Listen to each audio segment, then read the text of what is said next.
Desde el Partido Nacional, porque en la declaración del Parlasur se condena cualquier intervención de Estados Unidos sobre Venezuela, dado los dichos del presidente norteamericano Donald Trump. ¿El Partido Nacional se alinea en condenar esta...? Nosotros ya lo habíamos hecho hace 15 días antes, apenas salieron las declaraciones de Bush, condenamos... De Donald Trump. Perdón, de Donald Trump. Que se parece, pero no es lo mismo. Sí, sí. Otros vendrán que bueno te harán. Sí, ¿no? exactamente. Ya lo habíamos hecho hacía unas semanas atrás. Nos parece importante reclamar la autodeterminación de los pueblos y, por supuesto, la no intervención. Así que en eso acompañamos esa moción con mucho gusto. ¿Ha sido un error de Estados Unidos este pronunciamiento sobre Venezuela?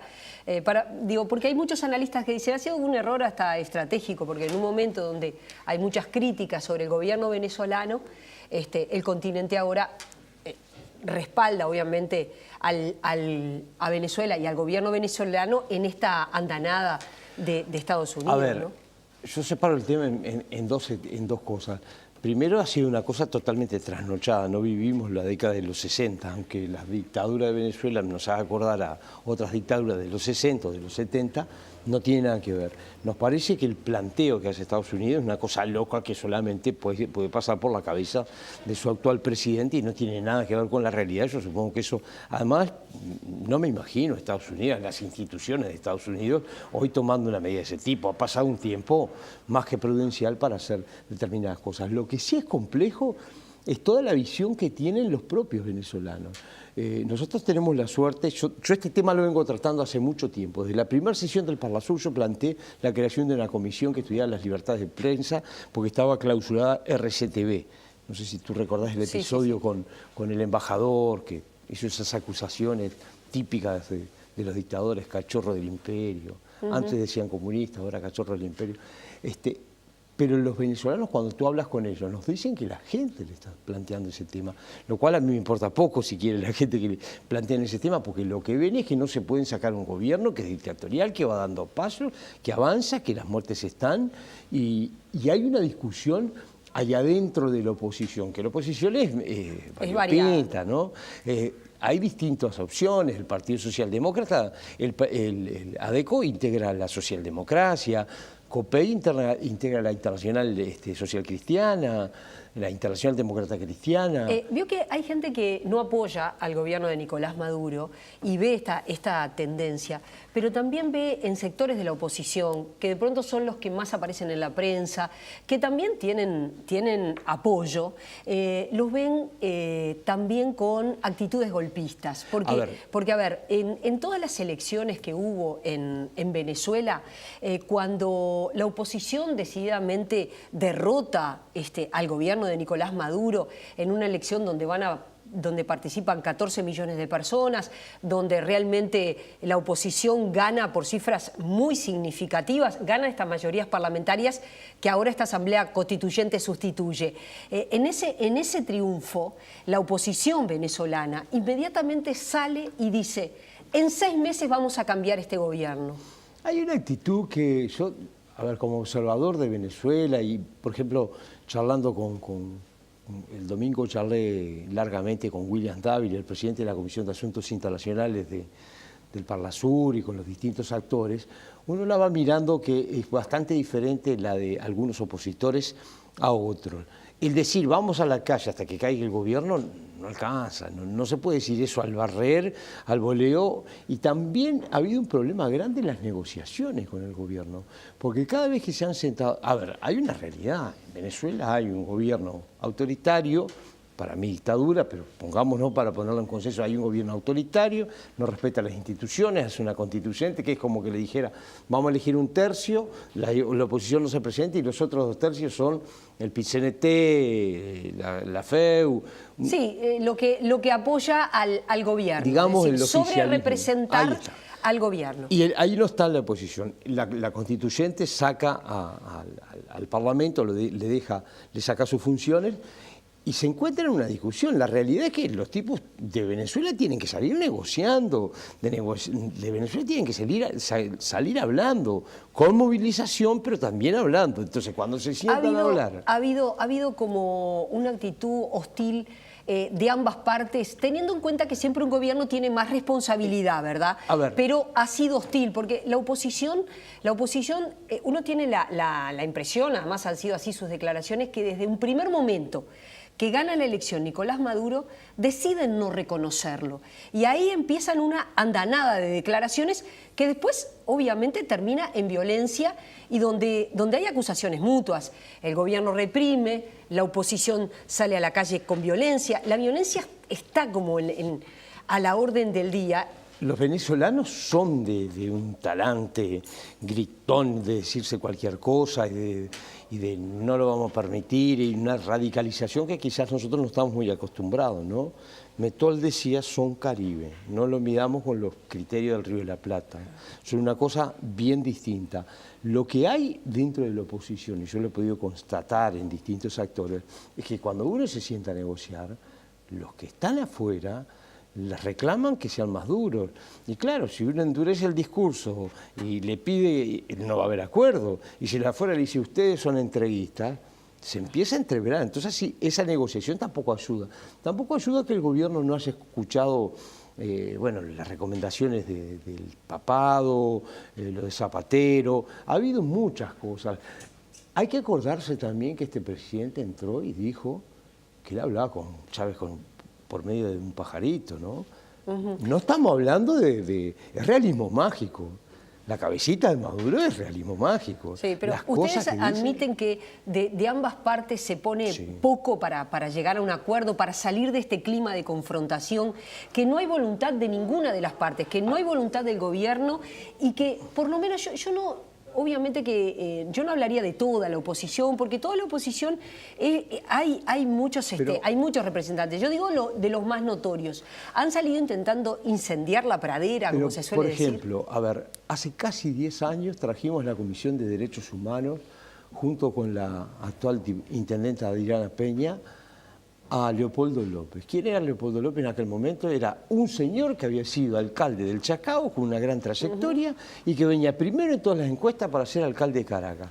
Proscrito, para afuera. Hoy la Corte Interamericana de Derechos Humanos dice que se violaron sus derechos.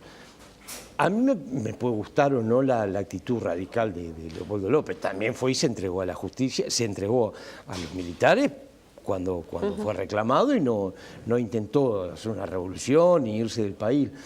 Todas esas cosas hacen que haya muy poco margen para dialogar y me parece que en eso nosotros no ayudamos cuando no somos contundentes en las declaraciones. Ahí va. Y usted, desde el Partido Nacional, se cuestiona la posición que ha tomado fundamentalmente la fuerza política, Frente Amplio, más que el gobierno, ¿no? El gobierno ahora apoya... El gobierno ha mejorado bastante la posición, igual llega tarde, bueno, igual. Ha mejorado la posición, aunque sea un poco tarde y tampoco es tan radical. Por ejemplo, la última declaración tampoco la firmó el gobierno. En Perú. ¿No? En Perú y en el caso del Frente Amplio, ¿qué es lo que el Partido Nacional reclama? ¿Qué haría el Partido Nacional si estuviera en el gobierno? Bueno, nosotros lo que decimos es que, a ver, el otro día presentaron una declaración de uno de los integrantes del Parlamento del Mercosur, del Frente Amplio, pues se puso a hablar en contra de Almagro. Almagro, digo, podrá gustarme mal o bien, pero viene controlando el tema y marcando, que se ha encarnizado. A ver, nosotros lo que queremos es que el Parlamento uruguayo y que el Parlasur se pronuncien contundentemente sobre ese tema. Se ha evitado el tema acá y en Venezuela el otro día se resolvió no discutir si seguían los parlamentarios venezolanos o no. Y tratamos el tema de la situación de Venezuela, pero solo para condenar a Estados Unidos. Con lo cual, yo estoy a favor, pero también condenemos la actitud que está viendo y lo de la constituyente, la sustitución. Les pegan. Las lastimaduras que han tenido son tremendas. Entran grupos patotas armadas adentro del Parlamento cuando están sesionando. Es tremendo, digo, eso no se puede continuar de esa manera. Y se ha vuelto muy difícil algo que yo no sé cómo termina saliendo. Tú mirás la gente que va a las manifestaciones, habrá radicales, habrá de derecha, habrá... Es cierto que a lo largo de todos estos años hubo una responsabilidad importante de los partidos, incluso Carlos Andrés Pérez integraba la Internacional Socialista, en un momento era uno de los mimosos de la Internacional Socialista, de los mimados. Sí, es evidente que la oposición también tiró leña al fuego. Sí. Hay violencia cruzada, porque también desde el chavismo se dice, bueno, nuestros militantes por el solo hecho de ser chavistas son agredidos en algunas zonas del país y eso también ha ocurrido, ¿no? Sí, pero también tampoco es condenar la violencia, que no ha sido con armas y tiros. A ver, tampoco ha habido una actitud desmedida de la oposición en salir con armas a matar militares. Digo, ha habido episodios, se han enfrentado, han muerto algunos, pero no ha habido una actitud en una sociedad pacífica. Es decir, Venezuela no es el Uruguay de los 60, sereno, donde las cosas más o menos se arreglan, 50 o 60, donde las cosas se arreglan más o menos tranquilas. Hay una sociedad muy violenta y una actitud muy violenta por parte del régimen. Hay presos, son cientos los presos por cuestiones políticas. Creo que mucha gente de izquierda o que defiende al gobierno de Maduro, lo que le reclama a Almagro, y no solo a Almagro, es que siempre hay una gran prontitud para hablar de Venezuela, para criticar cuestiones que ocurren en Venezuela, pero que ocurren en otros lados. Mire, usted recién hablaba de lo que pasó con los medios de comunicación, que el gobierno consideró opositores y los cerró. Pero, por ejemplo, en este momento, en México, durante 2017, murieron 14 periodistas. Hay un movimiento mundial en favor de defender la libertad de expresión y la vida de los periodistas como forma de defender la democracia. Y bueno, y no se ve, por ejemplo, el secretario general de la OEA, no se lo ve con esa convicción salir a reclamarle al gobierno de Enrique Peña Nieto que defienda la vida de los periodistas que están siendo asesinados por los narcotraficantes. Que se diga qué pasó con los periodistas mexicanos, que la expresión que se está utilizando es muy dura. Los periodistas en México están muriendo como moscas. Es verdad, yo creo que son temas distintos. Quizás haya que meterse, sí hay que meterse a declarar sobre ese tema, pero hay una actitud distinta. En uno caso hay un lío entre narcotraficantes que supuestamente se los persigue y periodistas. Y en otro caso hay un Estado que está violando sistemáticamente los derechos humanos, además con su cabeza incentivando un discurso de radicalización. No, Peña Nieto por lo menos no habla a favor de los narcotraficantes, digo, que es lo que uno encuentra que en Venezuela está pasando, que cada vez más el discurso de Maduro sube, y uno dice, bueno, ¿hasta cuándo van a seguir con este esquema? Por ejemplo, para venir al Parlamento del Mercosur vino un único parlamentario de oposición y dos del gobierno. Los del gobierno salen perfectos. Este de oposición, el presidente de la Comisión de Asuntos Internacionales, le fue retenido el pasaporte, sale escapado de Venezuela, llega hasta Cúcuta y en Cúcuta, después que cruza Colombia y desde Colombia se viene para acá.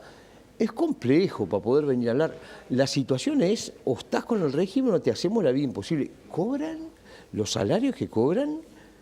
Creo que el salario de una maestra aquí sería un lujo para los parlamentarios venezolanos. No cobran nada, nada. Hay distintas formas de enfrentamiento que ya han llegado a un punto donde es muy difícil pensar. Y también hay otra cosa más, digo, la OEA para mí ha tomado un rol protagónico que no lo tenía antes, porque vamos a no olvidarnos, Insulza, su anterior presidente, a raíz de que creo que comenzó todo el tema por unas denuncias de Human Rights Watch, una asociación de derechos humanos, también de Amnesty y de la Corte Interamericana, fue muy severa con Chávez y Chávez empezó a decir cualquier cosa de Insulza y bueno, no sabemos por qué Insulza se cayó. Sí, Almagro no se calla. Anterior secretario de la OEA, el chileno Insulza. No estamos hablando de un hombre que vino descolgado de la derecha, estamos hablando de un tipo que fue senador electo del MPP, canciller de Mujica durante muchos años. No sé, me parece que tampoco lo podemos mirar como el representante de la CIA, digo, ha sido alguien que fue, por lo menos fue confiable para la izquierda durante estos últimos 10, 12 años. Ha sido un tema que, bueno, de política internacional que en el Uruguay se vuelve un tema de confrontación nacional. Por ejemplo, se ha señalado que cuando ocurrieron las últimas elecciones en Venezuela y fueron venezolanos que pueden votar en el exterior, fueron a votar, mucha gente que en el Uruguay no vota por el voto de los uruguayos en el exterior, le parecía genial que los venezolanos votaran en Uruguay. Entonces ahí también se decía, bueno, hay una actitud de hipocresía, ¿no? ¿Les parece bárbaro que los venezolanos voten en nuestro país? Hay un doble discurso, sí. Notoriamente. Sí, usted reconoce que sí, digo, que hay un doble discurso. Porque digo, acá... También al revés, ¿no? Porque los uruguayos que vienen a votar acá, hay algunos que lo aplauden y también critican esos que se van a meter a Venezuela. Es de ida y vuelta. A ver, pero si a usted le parece bien que un venezolano vote en el Uruguay, le debería parecer bien que un uruguayo vote desde el exterior. Yo estoy abierto a dialogar ese tema. Es más, he conversado con algunos legisladores del Frente sobre algunas ideas que pueden buscar a conciliarla. Hay algún otro diputado de mi país, de mi partido, el diputado Trovo, por ejemplo, que ha presentado un proyecto también. Yo creo que es un tema que no puede estar ajeno, es una discusión dura, pero yo creo que tenemos que buscar un mecanismo del tipo del que existe en Italia, donde haya algunos parlamentarios que representen. ¿El voto consular sería lo más...? No, yo no sé cuál es la forma. Lo que me parece es que tendríamos que buscar alguna forma donde los uruguayos que están en el exterior tengan cierta presencia, por lo menos en el Parlamento. Tampoco creo que estas cosas, en una discusión donde se parte de la sociedad al medio, debamos resolverlo por sí o por no. Creo que tenemos que ir en un proceso paulatino en el cual vayamos marcando y estudiando algo que requiere, de acuerdo al ser un tema electoral, los 2/3, ¿no? De alguna manera Venezuela ha vuelto bastante famoso el Parlasur, el parlamentarios del Mercosur, ¿no? Y hay gente que se pregunta, bueno, pero ¿para qué sirve esa institucionalidad? ¿Para qué sirve el Parlamento del Mercosur? Enseguida se traduce en cuestiones de, bueno, ¿cuánto le cuesta a las sociedades tener ese Parlamento y sirve efectivamente para algo? ¿Algo de lo que hacen es vinculante con la realidad? A ver, eso que usted me dice que se pregunta a la sociedad, yo también a esta altura me lo estoy preguntando, porque si están pasando estas cosas en Venezuela y el Parlasur no se pronuncia sobre ese tema, uno dice para qué sirve. Yo hace algunos años en una reunión en Asunción hablé del Parladisney. Parladisney. Porque nada de lo que pasa hacia adentro es real. Allá hacemos declaraciones contra el colonialismo británico en Malvinas, sobre la invasión de Chávez, pero después no entramos al fondo del asunto, no entramos a ninguno de los temas de fondo. Para el caso de Uruguay, a Uruguay, más allá de que hay aportes de los gobiernos para una institución distinta, ninguno de los parlamentarios que estamos allí cobramos ningún sueldo, 0 peso. Alguna vez en algún evento, además como sesionan acá, claro, alguna porque, vez sí, eventualmente, para que la gente sepa, alguna misa en el exterior, Mercosur. vamos con los gastos cubiertos, pero cuesta poco y nada para Uruguay. Para Argentina hay un conflicto porque si bien están elegidos en forma directa, el gobierno no les paga los salarios que reclaman los parlamentarios, el gobierno sostiene que no corresponde pagarles, sino pagarles solo los viáticos. Con Brasil les pagan también solo los viáticos porque son parlamentarios en funciones también. Y con Paraguay hay toda una discusión que quiebra la sociedad muy dura porque tienen sueldos especiales. Por integrar el Parlamento del Mercosur. Venezuela no sé cómo es, pero... bueno, en Venezuela en realidad cuando vienen, vienen de dos formas. La oposición viene como puede, como se arregla, pagándose por su cuenta, y el oficialismo suele venir en el avión de PDVSA. Es increíble, cuando uno mira esas cosas son realmente increíbles.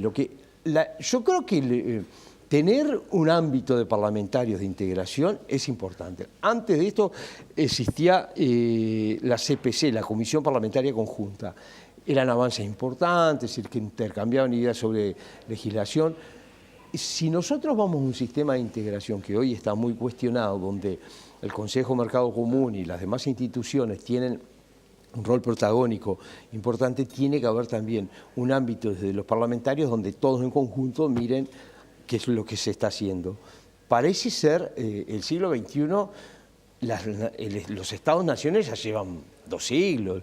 Estamos viviendo un tiempo donde la integración ha superado, donde el derecho regional y el derecho internacional avanza y mucho, y dentro de eso tenemos que mirarlo con la atención debida.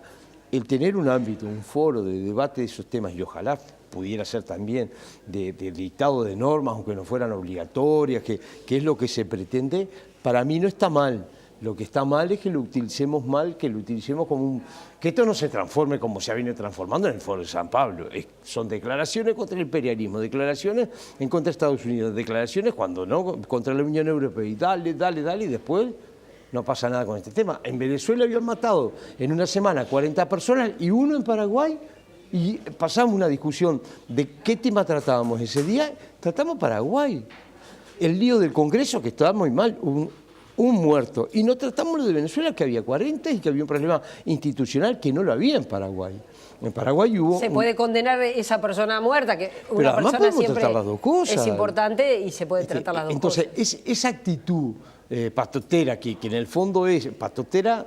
Sí, porque muchas veces es patotera. Aparecen algunos representantes de los K, por ejemplo, que no quieren llevar puestos. De los kirchneristas. Sí, sí, los kirchneristas, la gente dice, que son bastante atrevidotes, que nos quieren llevar puestos.